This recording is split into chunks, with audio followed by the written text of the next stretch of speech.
ललना कोठिले कोठिले चौरा चुरावेली धुआं देखावेली हो ए ललना मोड़े मोड़े बहिया चुरावेली।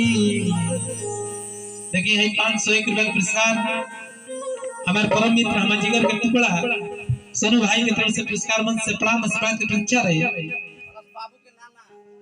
प्लस अयांश बाबू के नाना।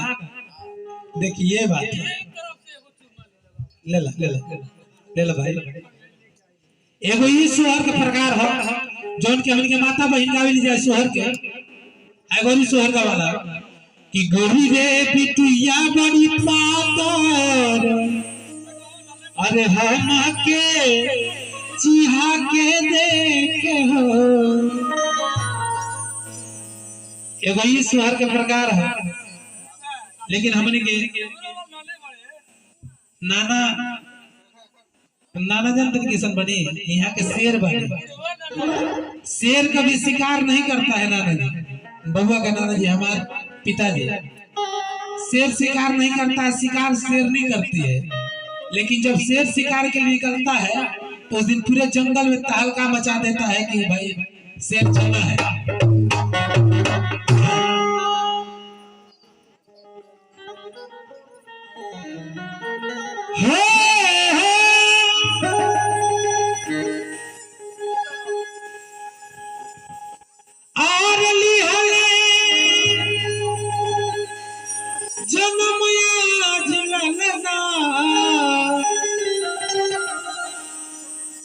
बधैया घरे अरे बाजे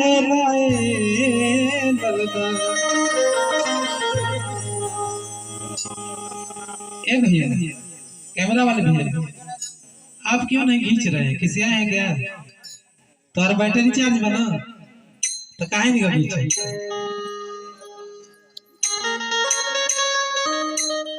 सही वाला के नकली वाला है। अच्छा तो आप मौकर बड़की भाई बबुआ के बड़की मम्मी की तरफ से पुरस्कार। लेकिन 100 रुपया से तो काम ना चलिए कहा जाके बनिए कहूँ 100 रुपया पोले बनी बड़की मम्मी की तरफ से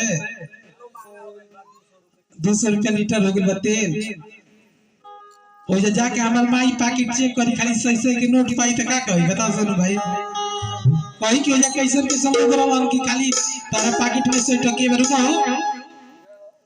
हमार माई पैकेट चेक करी सुग्रीव भैया तो का कही कि वजह कैसे लगल खाली 100 टके देले बड़ एगो 500 के 2000 के नोट नहीं के नहीं चलते ऐसा मत नहीं हमनी के चलते देख हमनी के देख देखी तो चलते कि ना हमनी के तो दौड़ती है ऐसा बात नहीं ऐसा मत कहिए कि नहीं है। लेकिन ये हमको मंजूर है नहीं बल्कि मम्मी की तरफ से पता कि ना हम शहर के आउट कौन करते हैं। अच्छा किसी याद करी है और जनमया जिललना बधैया घरे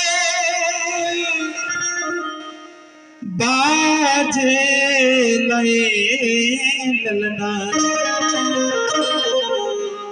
आज मंगल होता हमारे पिताजी के घर पे चंद्रवंशी जी के घर पे आज मंगल हो रहा है। पूरा गांव जवार के लोग देखा था ए ललना मंगल हो खेला अंगनवा सुहावन बड़ी लगला हो ए ललना मंगल हो खेला अंगनवा सुहावन बड़ी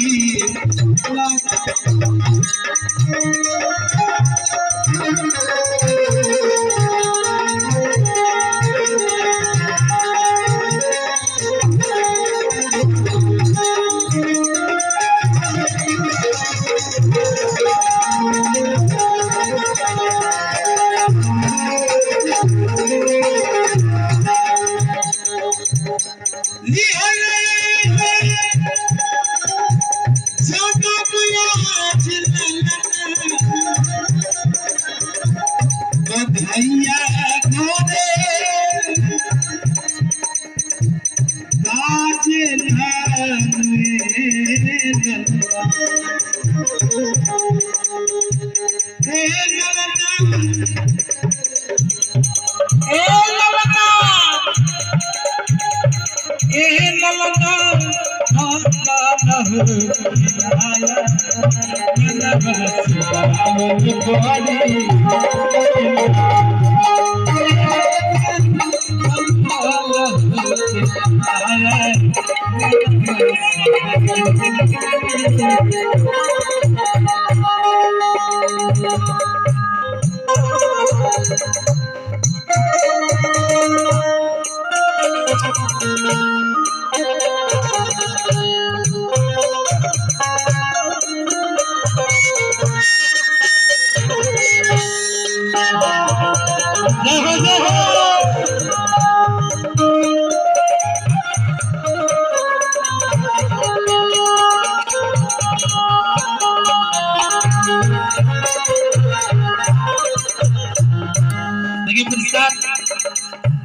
बबुआ के अयान से मम्मी पापा के तरफ से पुरस्कार मिलल हजारों हजार रुपया के। भगवान करस के लड़का डीएम कलेक्टर एसपी होके ननो से बोल पद मिले बबुआ के। आई नानी देता देखो आई देखो आई ऐसे ना चली शहर पे नेक चाहेला।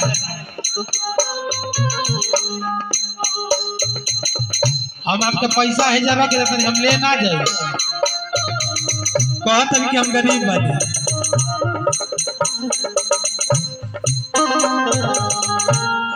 नाचना ही जना पवरिया नाचना ही जना पवरिया बजाई के थपरिया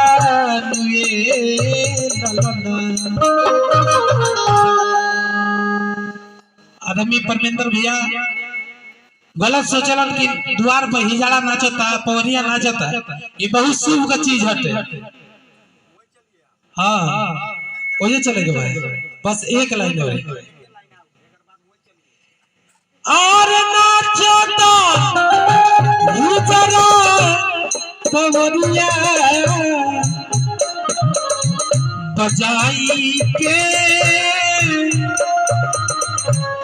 थपरिया ए ललना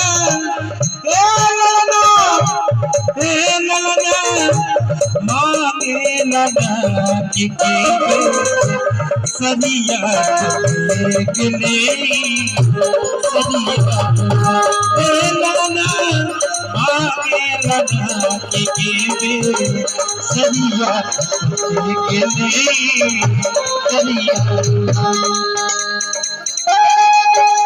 उना है कहेगा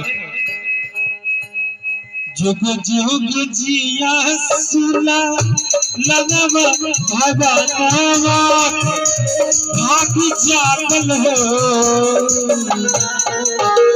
लेकिन पुरस्कार मौसी मामी की तरफ से मौसी नानी की तरफ से 100 रुपये पुरस्कार मन से प्रणाम करते इस बात की प्रतीक्षा। देखिए हमारा गार्जियन क्रम श्रद्धेय सुदर्शन चंद्र वंशी जी की तरफ से 500 रुपये पुरस्कार मन से प्रणाम इस बात की प्रतीक्षा।